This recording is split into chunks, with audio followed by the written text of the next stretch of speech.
Today on CityCast Nashville, I don't know about you, but more than ever, I'm wanting to find community here in our city. But where do we even start? Well, one great way is Folks Table, an experience in town that fosters in-person connections. I had the pleasure of speaking with their founder, Emma McCauley, last year, and I'm thrilled to share this conversation again, as I believe it's more important than ever. It's Wednesday, April 2nd. I'm your host, Marie Cecile Anderson, and this is what Nashville's talking about.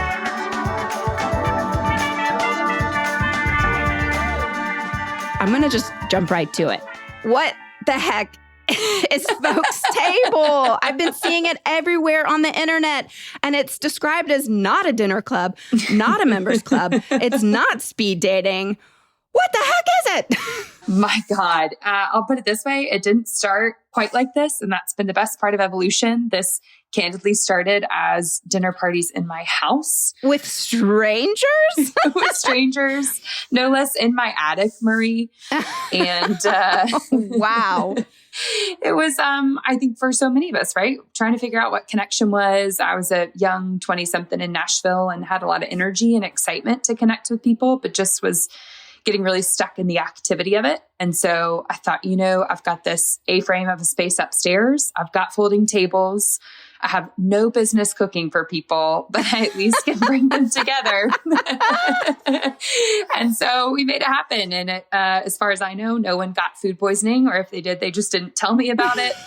And that was the start. Unofficially, over 300 people came through. It was spectacular in that people really treated it like a pay it forward. And so genuinely, week after week, I would have anywhere from 12 to 16 strangers showing up to my house, and I had a great time. But I think, Nashville's got a lot of change going for it. There are a lot of people moving here trying to figure out what life as we know it will look like.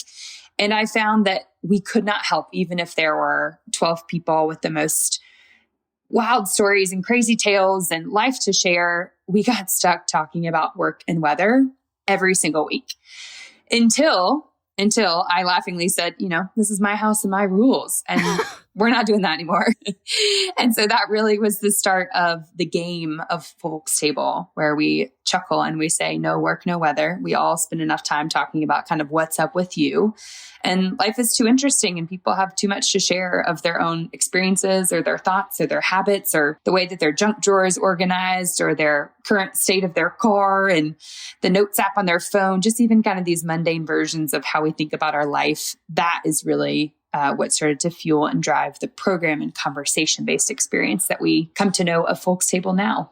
Wow. And so when did you first start your dinner parties? And then when did you launch the official Folks Table? We ended up in our first restaurant March of 2023. And you can appreciate, knocked on doors and said, hey, who wants to host these strangers with cowbells and egg shakers? And not a resounding yes at first. Yeah, but, I bet.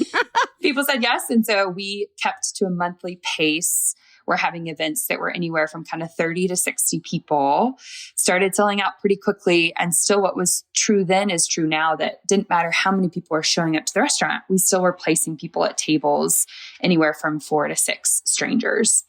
And so I think what we started to realize is, we're moving through Nashville, obviously phenomenal infrastructure of restaurants here, hospitality industry, above and beyond, is that we folks were really able to deliver on this social experience, and we're able to partner with restaurants to deliver on that culinary side.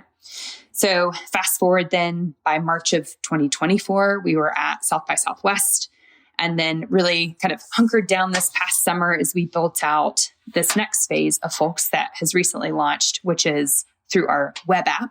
Mm-hmm. And why we say that is because that allows for greater access and opportunity to connection. Anyone, any day, anytime, breakfast, lunch, dinner, morning, noon, night, can book a table of 4 to 6 strangers across the city so that we can experience this version of a true sit-down social network, not in my house and not just monthly, but really as a practice of our daily life. Well, so it's all about connection through conversations, right? That's right. Okay. How do you make that easy on these strangers? Because my chest is already getting a little tight of the thought of, really putting myself out there like that. Yeah. And for how long do these events last? 2 hours? So 2 hours, I have to sit with strangers and chat. I really appreciate that version. It's refreshing and it's candid. You are not the only one. Myself, as an extrovert, even every time I think to myself, my gosh, we're doing this again. And I think that's the best part of it, right? Is really all of us, introverts, extroverts, ambiverts alike, experiencing connection as a form of asking better questions and having better conversation routinely. And so that's where we folks come in to help alleviate that. And we say, you don't have to show up and have anything on your mind that you're wanting to talk about. There's no agenda.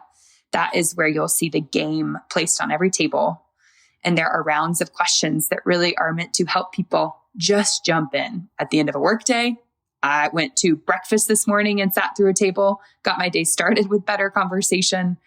We've got that on your Sunday afternoons or your Monday nights or your Wednesday lunches, just to give people a chance to talk about more than work weather and what's up with you of their life. And I think that's where we are really excited by what folks can offer is whatever version of you is showing up to the table, one that has had perhaps a best day, a worst day, or a very normal day. The experience is built to meet you right where you're at and walk out the door a little bit lighter, a little bit more reflective, and a little bit more connected to the people in our town, our locals and our neighbors and people we wouldn't have otherwise had a chance to meet. Now, here's a question for you. Oh, I'm so excited. Marie, this is funny to be on the receiving end, right? We're usually the ones asking so many questions. So you just buckle up. Some will come back your way too. Okay. I love it. Well, so my twin 5-year-old nephews just came to visit, and I had the utmost pleasure of reading them one of my favorite books, The Berenstein Bears Talk to Strangers. Do you remember this classic? book? I sure do. So in it, you will remember that Sister Bear started talking to strangers and Brother Bear ran home and told Papa Bear and Mama Bear all about it. And so they really had to have this conversation about safety in talking to strangers because there's bad apples in every bunch. Right. But it really has such a great lesson to it of that, yes, you can talk to strangers, but also you need to follow these safety rules. So what type of safety rules do you have in place to keep your strangers safe? I really appreciate that. And a great nod to the Berenstein Bears and to others too. From the start, there are a lot of authentications and verifications that happen as someone's completing a profile, right? So that we know that this is a real person who lives in Nashville. The questions themselves help you understand, I think, what type of people who we find at our tables, right? So even just that nature of who are you as a person that is entering into our folks table universe, we have all that on the back end and pay very close attention to that. The second side, which I would say is really important to us, is the actual program experience is built to support any type of a combination of people at the table. I know we laughed about kind of these different depths of questions. You get warmed up with some of the lighthearted, you move in round one, and then you move into round two. But we also built in a lot of wild cards to the deck. We had gotten really helpful feedback early on that, depending on the nature of the group, the type of people and their stories and experiences, topics could be really weighty, not necessarily heavy, not necessarily problematic, but just if you're really asking someone about a time in their life that was a turning point, or if they walked in the room, who's the first person they want to see? Depending on someone's level of openness, you might really be getting into kind of uncharted territory. And so what was really important to us about how we built the game is that these wild cards were a chance to kind of come up for air. Oh, I love it. And so it might say, pause. Everybody go around and say names one more time. Names are hard. Or freeze, look to your left and have a thumb war. And I think the kind of delight and silliness of that definitely comes from former life of mine as a middle school teacher, trying to be sure that adults can have fun. But I think the other real program of that is let's give people a chance to take a deep breath, that there is a programmed time in which everybody can kind of hit a pause if one person's got the mic, if one person's, kind of change the dynamic in that way. And then to the third piece, and we've talked about this question for a long time, so I'm happy to go in directions you want. But I think what's really important to us too is that we love asking questions. That is such a part of the brand. And that we have a culture at Folks where people talk to us after the experience. It's called the debrief.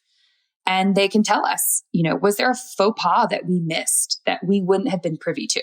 We're not at all the tables. We're not hiding in the bushes. I promise that's not us, in trench coats, watching from afar to make sure it's working, right? We want people to have these really organic experiences.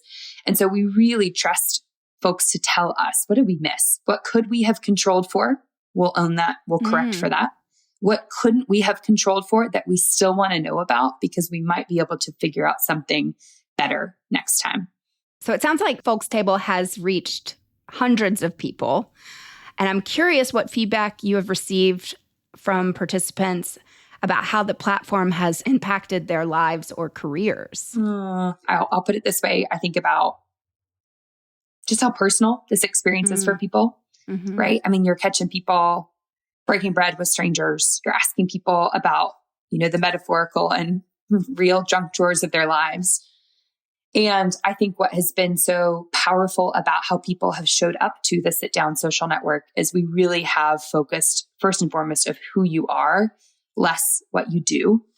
We focused a lot on, right, how you spend the hours of your day rather than what your title is. Where do you enjoy spending your perfect day in Nashville versus where do you live? And so I offer all those reframes and questions because I think what is interesting is the feedback that we get is less oriented towards, I got a new job out of this, or I made a professional connection through this. I am sure that many, many of those have happened just by virtue of people coming together, having different conversations. But I think what we hear most often is that people are relieved that there are other people like them that want to talk about the real stuff of life. And if that is their job, which it might be, if that is their breakup or their pets or their neighbor or what their go-to gas station snack is, right?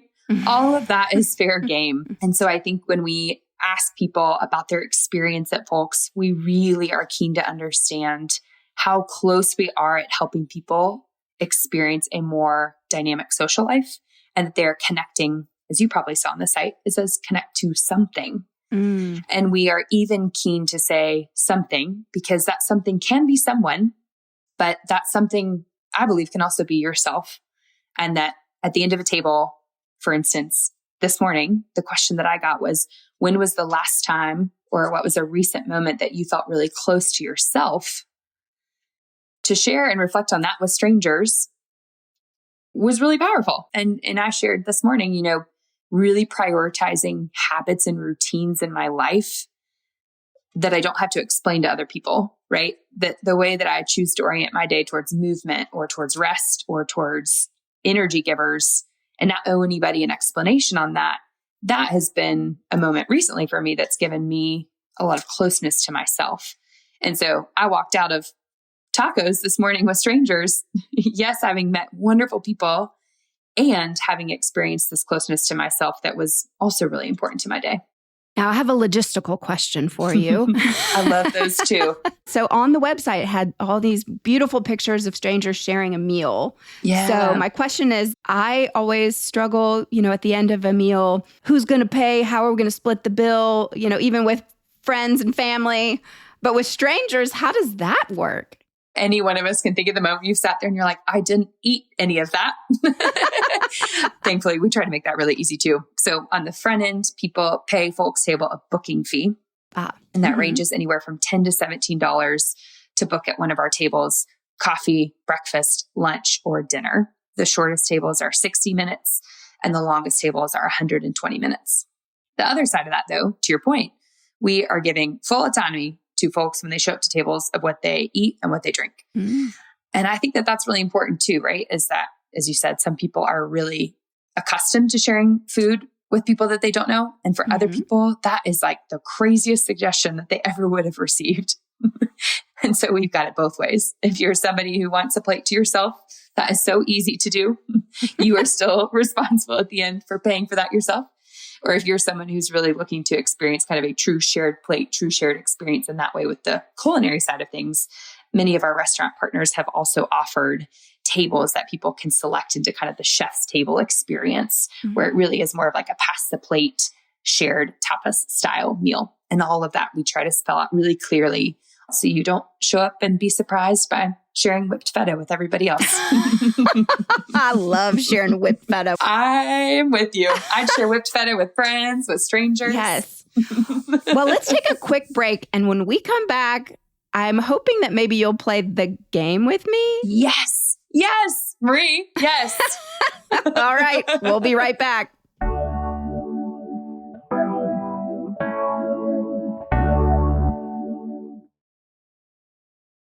And we're back. And I'm still here with Emma McCauley, who is about to make me play the game, which is the core of Folks Table's conversation-based programming. I wish you listeners could see this incredible box and logo. Oh, okay. I'm describing this. What's in the box? There's a red chair. It's Tiny a miniature, tiny chair. I love this. Oh, wow. And it says, hello, you. Hello, you. Okay, so a stranger would sit down with a group of other strangers and the game would be in the middle of the table? You got it. Okay. And we send everybody an email about 12 hours out, which lets them know what their role is at the table. We've got roles like the applause aficionado or the Toastmaster. And again, I'm delighted. This really comes from the place of it's fun to have fun. That's a core value at Folks Table. So, Marie, I've drawn for you. So in our level 1 questions, other people at the table get to answer what we would guess for you. Oh. And then level 2 questions you get to answer for yourself. Okay. So if I had a minor superpower, like fast walking, a photographic memory, what do you think it'd be and how would I use it every day? Marie, just met you today. Okay. As is true of strangers. But if I had to guess, and I got a little bit of a head start because we were talking about a love of Taylor Swift, I do picture your minor superpower to be something in the genre of like, could hear a phrase, could hear a word, and could like automatically think of a song or like a set of lyrics and just like has this ability to like remember and recall songs and phrases and words and like could always sing a tune or offer like a little melody if needed. I don't know what superpower that is, but you strike me as having some talent such as that. Oh, wow. That's just spreading joy talent. Constant. Here. Or Shazam. Internal Shazam. and you know we all need that. You know that we're all in the elevator trying to do that. That is really fun. What would you say that you actually think a minor superpower might be? Oh, gosh. Is it one that I want or one that I already have? Ooh, honestly, we laugh. We're not into technicalities around here. Oh, okay. We're into authenticity. So whichever you feel more called to. Well, I really think that my superpower is being able to read people well, an empath. I hate when people are like, I am an empath and I really feel, but honestly, I really can pick up what people are throwing down. And I think that's because I've been in storytelling and a performer for my entire life, but like just understanding how to read people, I've always had that gift. And it really does help when producing content. No kidding. Well, I will say on the receiving side of it, it is always fun to have someone that matches your energy. And so you do that very well. Oh, thank you, Emma. Okay. Well, here is mine that you get to guess for me. It is, as we mentioned earlier, what do you think my go-to gas station snack is? Explain. Which aisle of the 7-Eleven would you catch me in? Ooh, that is such a great question. Are you a honey mustard pretzel kind of gal? Stop this. How did you know? Are you serious? I'm alarmed. I am a dots girl. I'm a any pretzel, any form kind of girl. Wow. Oh, wow. I love it. How did you know that? I don't know. I was getting savory treats from you. Getting savory vibes. With a little pizzazz. Yeah, definitely some like maybe funky breath at the end of it. That is the land I live in. I love it. Okay, so now we're on to level 2. And these questions, it says level 2, answer about yourself. And this is the one I drew. If you don't like it, we can throw it back and pull a different one. But that's the one that my hand was on. All right. So it says, what in your life do you think will seem the most meaningful when you look back years from now? That is such an interesting question to answer in front of strangers. Hear, hear. Well, our listeners are about to know me very well. So my dad actually passed away very recently of Alzheimer's. And that is the whole reason why I moved back to Nashville initially, to really show up for the family. And I think that is truly what my friends and my family have celebrated me lately, because I was able to have this time with him and time with my mom and my sisters. And obviously it is a nightmare of a disease, but then to bring awareness to other people, I've been really supportive to close friends who are going through similar situations. I mean, there's a lot to navigate when you have older parents, and we went through it all. And so I'm really, really proud how I show up to support my friends and family. Oh, Marie, thank you for sharing that. I know that anybody listening would say the very same and probably wishes they could tell you that directly. But I think it's so powerful to hear, like you said, about something like that is very outside of control, very beyond what any of us have a playbook for, to still have a chance, like you said, to reflect on what that has taught you about yourself and your family and your surroundings and your life as you know it now. So really appreciate you sharing that. You're welcome. That felt very nice, actually.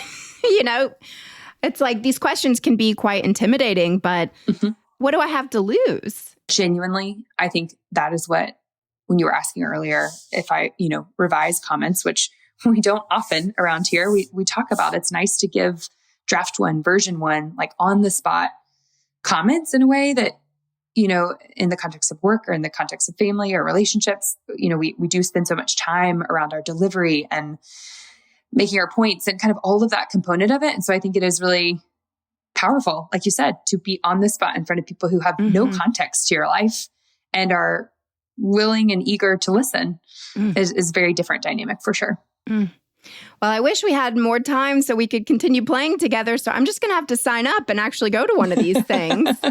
I can't wait for that. I won't be there, but I can't wait for that to happen. Well, how can our listeners find this and sign up themselves? Because honestly, I think this is such a beautiful thing that you're doing for our community.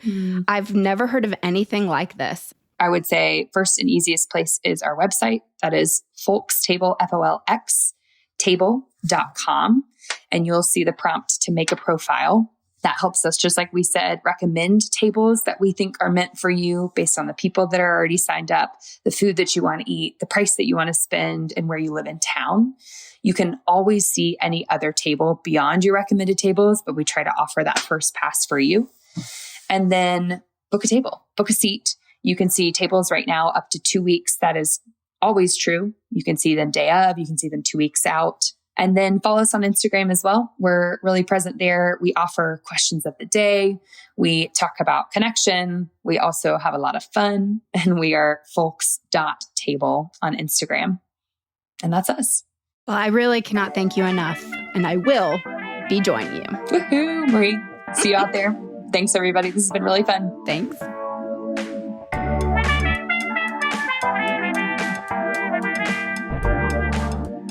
That's all for today here on CityCast Nashville. If you enjoyed the show, why not tell a friend? Rate the show, leave us a review, and subscribe to our Hey Nashville newsletter. We'll be back tomorrow morning with more news from around the city.